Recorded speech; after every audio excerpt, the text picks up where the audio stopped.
Risalatu Al-Hindi fi Al-Hudayfi 1950 untuk abad modern. Sifaur Rahman. Tim sepak bola India di Olimpiade.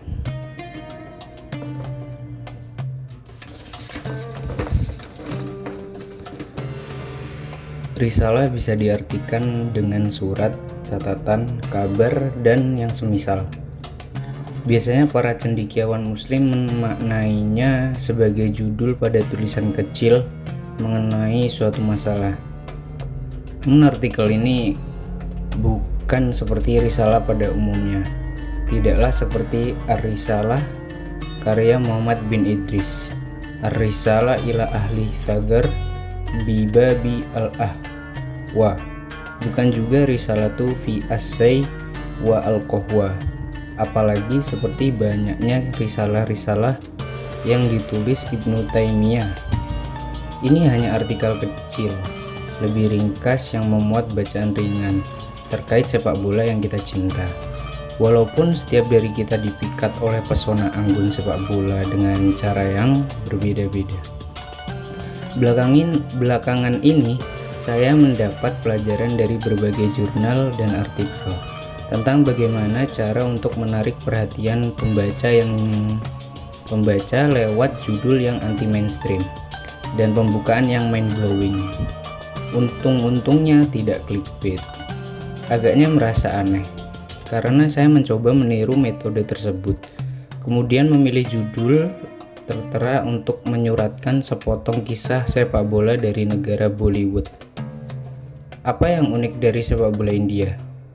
Mungkin tipe pembaca ahli tafsir lagi mujtahid mutlak dengan teori-teori gilanya mengira akan sama seperti negara Brasil, di mana corak budaya lokalnya melekat pada karakteristik sepak bola mereka.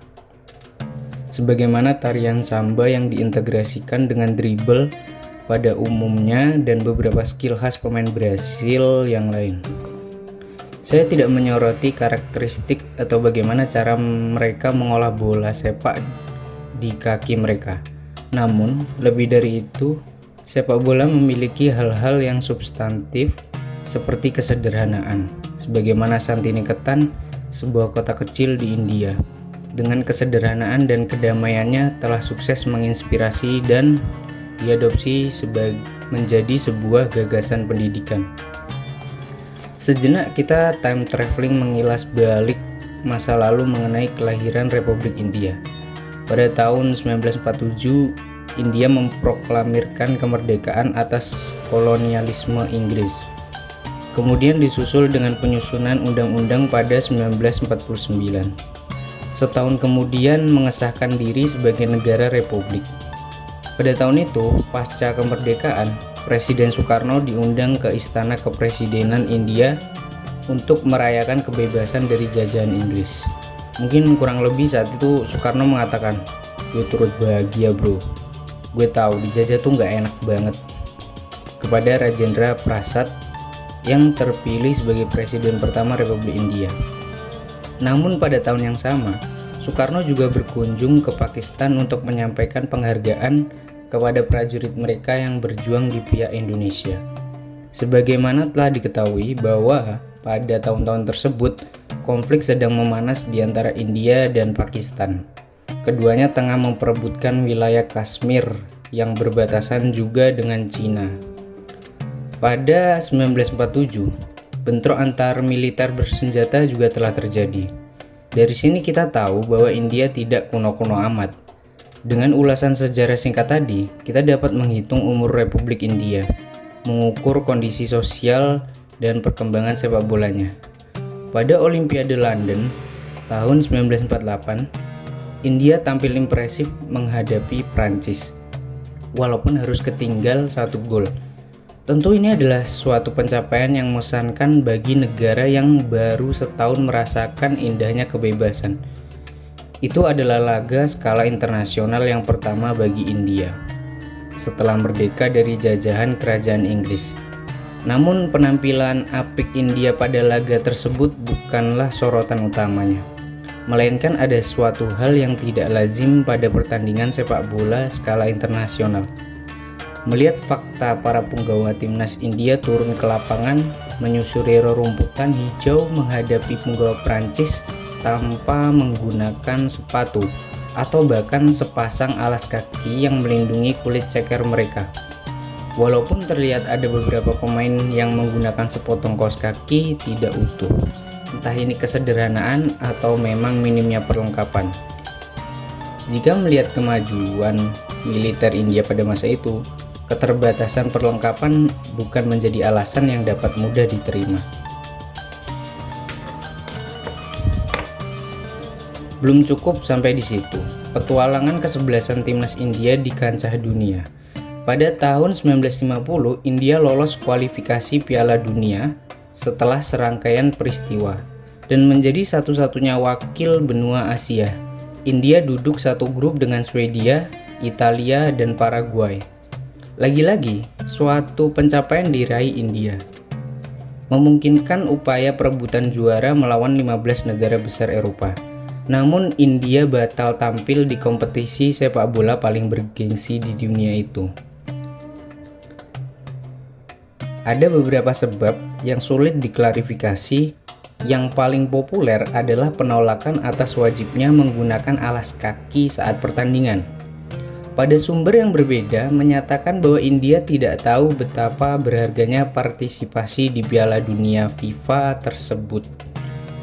Adapun alasan yang paling realistis adalah minimnya keuangan negara untuk memberangkatkan timnas sepak bola ke Brasil. Lagi-lagi, saya tidak bisa menghukumi latar belakang keputusan India. Mencari informasi kasus ini cukup sulit bagi saya, tapi tidak masalah. Jadi katakanlah timnas India saat itu lebih menyukai sepak bola tanpa alas kaki. Maka saya sebagai seorang yang baru terbiasa menggunakan alas kaki saat bersepak bola merasa seperti I know how you feel. Melangkah dengan atau tanpa alas kaki pun rasanya sudah berbeda. Menggunakan sol tebal atau tipis juga berbeda. Saya yakin seseorang yang telah mencapai makom tertinggi pada kenyamanan nyeker saat sepak bola akan kesulitan beradaptasi dengan sepatu. Dia tidak lagi bisa merasakan sentuhan magis saat kulitnya dan kulit yang dicinta saling bersentuhan. Tidak lagi ada keselarasan tingkat wahdatul wujud pada setiap putaran.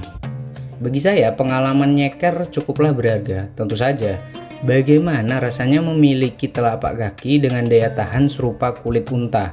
Kekuatan magis itu saya dapatkan setelah perjalanan panjang. Walaupun hanya bertahan selama kurang lebih 4 tahun, dan hilangnya daya tahan tersebut terjadi ketika saya membiasakan diri untuk menggunakan alas kaki saat bersepak bola. Ada banyak hal yang berkurang dari teknik yang saya kembangkan sebelum beralas kaki. Umumnya seperti akurasi tembakan dan fleksibilitas kaki. Dan nyeker bagiku bukan cuma keterbatasan belaka. Lebih jauh dari itu melibatkan bahagia yang bersamaku ketika bersepak bola. Barefoot atau tanpa alas kaki dalam olahraga tidak selamanya berdampak buruk. Mungkin benar akan berdampak buruk jika Anda berlari tanpa alas kaki di atas banyak pecahan kaca. Namun, saya pun mengakui bahwa bersepak bola nyeker cukup berbahaya karena seringkali dilakukan di jalan beraspal, paving sekitar komplek, dan semen yang kasar. Di sisi lain, berjalan-jalan atau berlari ringan tanpa alas kaki juga memiliki dampak positif, seperti menguatkan otot kecil pada kaki dan mengembalikan cara berjalan alami manusia. Bagian ini dicukupkan sekian. Jika terus dilanjutkan mungkin akan mengambil ahli bagian alodokter.com dalam memberikan edukasi kesehatan pada masyarakat Indonesia. Poinnya, sepak bola nyeker boleh saja, tapi alangkah baiknya membiasakan diri menggunakan sepatu untuk melindungi kaki dari luka gores yang cukup mengganggu. Kembali lagi ke timnas India yang bertanding tanpa alas kaki. Saya tidak menghukumi apakah itu kesederhanaan atau keterbatasan. Singkatnya, saya melihat bahwa kebahagiaan dan kenyamanan yang selalu menjadi tujuan setiap individu manusia tidaklah terbelenggu oleh gemerlap dunia. Dia ada sejak kita lahir ke dunia. Sisanya tergantung bagaimana kita hidup dan bersahabat dengannya.